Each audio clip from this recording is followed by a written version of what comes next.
Hello dear students. जैसा कि पिछले क्लास में हम लोगों ने linear recurrence relation with constant coefficient start किया हुआ था और उसके कुछ क्वेश्चंस भी हम लोगों ने देखा था।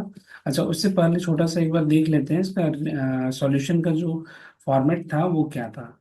हमारे पास जब भी रिकरेंस रिलेशन मिलता है, अगर वो नॉन होमोजीनियस फॉर्मेट में है तो उस केस में वहाँ पर सॉल्यूशन के दो पार्ट हो रहे थे। एक तो कॉम्प्लीमेंट्री पार्ट आ रहा था, ठीक है, और दूसरा पार्ट पर्टिकुलर सॉल्यूशन वाला है। तो अभी जो क्वेश्चन हम लोग करने वाले हैं वो नॉन होमोजीनियस पार्ट का होगा। पिछले क्लास में हम लोग ने होमोजीनियस कर लिया था, ठीक है। यहाँ पर देखते हैं फर्स्ट केस में हमारे पास क्या आ रहा है कि जो हमारा एफ आर है, यानी कि जो आप एक्सप्रेशन लिख रहे थे, यहाँ पर देखो कि सबसे पहले जो जनरल फॉर्म इसका इक्वेशन बनाया गया है, इसमें ए आर यहाँ तक करते हुए लास्ट में एक एफ आर दिया है, और एफ आर के बारे में बताए थे कि ये एक्सप्रेशन रहेगा आर का, या फिर एज ए कोई कांस्टेंट टर्म आ सकता है, ठीक है। तो इसको अभी फर्स्ट केस में हम लोग देख रहे हैं कि एफ आर हमारे पास एक कांस्टेंट वैल्यू आया हुआ है, तो फिर यहाँ पर सॉल्यूशन कैसे फाइंड करेंगे। जब भी इस तरह का कुछ भी क्वेश्चन रहता है तो हमेशा ध्यान रखना है कि सॉल्यूशन का दो पार्ट है। A R S is exactly divide हो जा रहा है दो, A R H plus A R P में।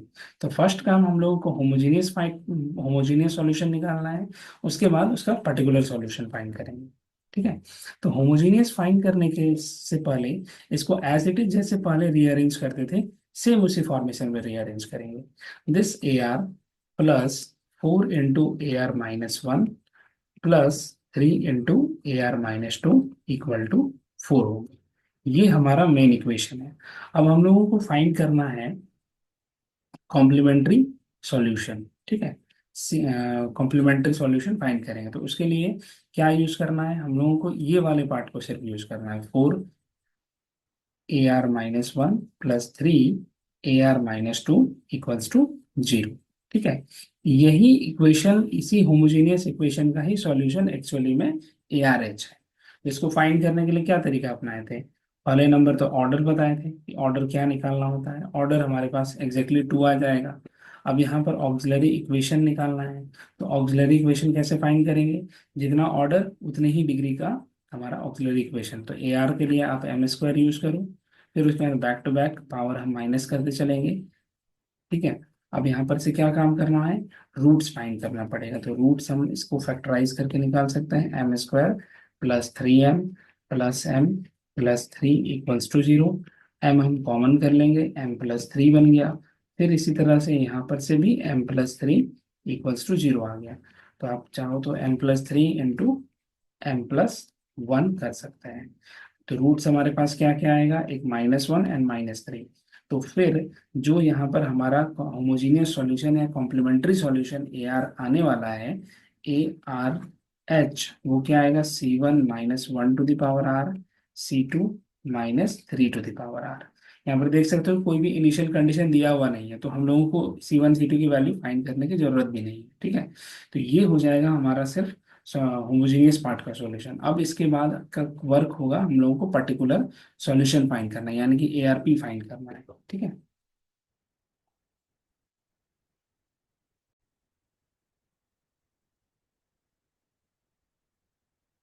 ARP फाइंड करने के लिए हम लोगों को देखना होगा कि FR हमारे पास क्या हुआ है। अगर FR आपका कभी भी कांस्टेंट दिया गया है, जैसे यहाँ पर FR आप हमारे पास क्या कांस्टेंट वैल्यू 4 आ रहा था, ठीक है। तो हम लोग ने जो सॉल्यूशन जो इक्वेशन सबसे पहले लिखा था वो कुछ ये बनाया हुआ था,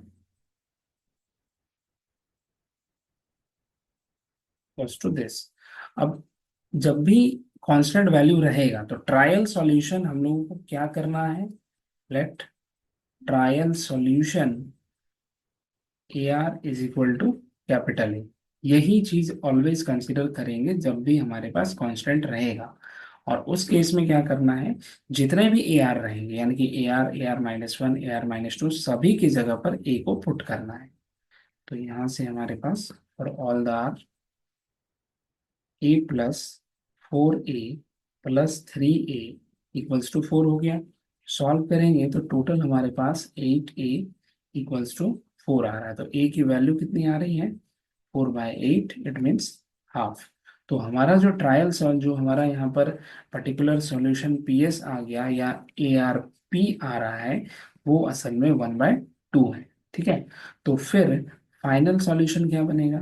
final solution A R S जो है होमोजीनियस एंड पर्टिकुलर सॉल्यूशन को सम करके निकलेगा, यानी कि C1 - 1 to the power R, C2 -3 to the power R plus half. ये हमारा कंप्लीट सॉल्यूशन बन जाता है। इसमें अगर इनिशियल कंडीशन कुछ दिया रहेगा तो फिर से उसमें C1 उस पर्टिकुलर वैल्यूज को यूज करके C1 C2 का वैल्यू फाइंड करेंगे। ठीक है,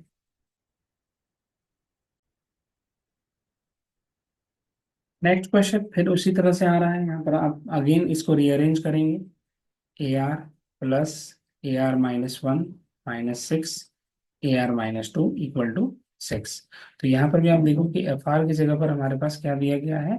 6 है। ठीक है, यानी कि कांस्टेंट वैल्यू दिया गया है। तो सबसे पहले कॉम्प्लीमेंट्री सॉल्यूशन फाइंड करेंगे, फिर उसका बाद उसका पर्टिकुलर सॉल्यूशन। तो कॉम्प्लीमेंट्री सॉल्यूशन के लिए सिर्फ हम लोगों को ये पार्ट यूज करना है।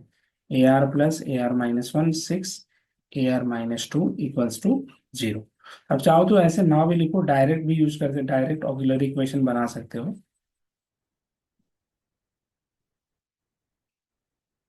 तो यहाँ पर जो हमारा ऑक्सिलरी इक्वेशन आएगा वो क्या बनेगा?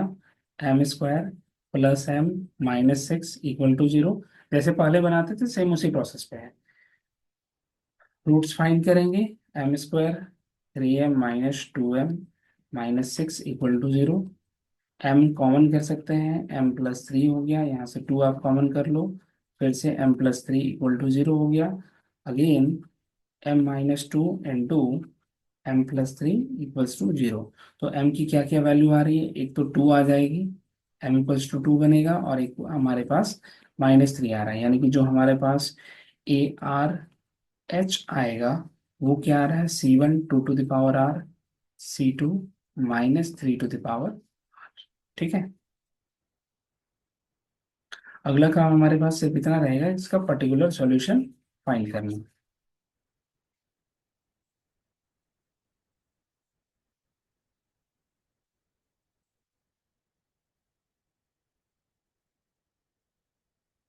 पर्टिकुलर सॉल्यूशन फाइंड करने के लिए एफ आर को चेक करना पड़ेगा। एफ आर हमारे पास कांस्टेंट 6 दिया हुआ है।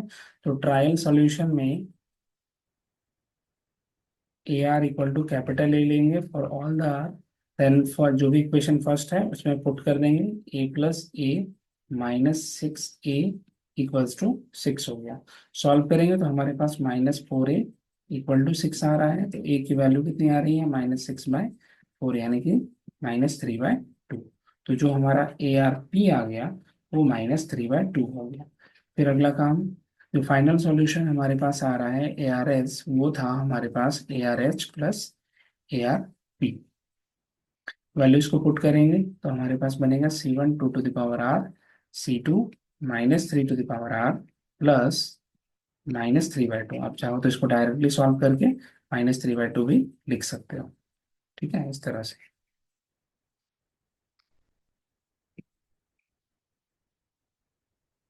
इट इज और इस तरह से ये कंप्लीट सॉल्व हो जाता है।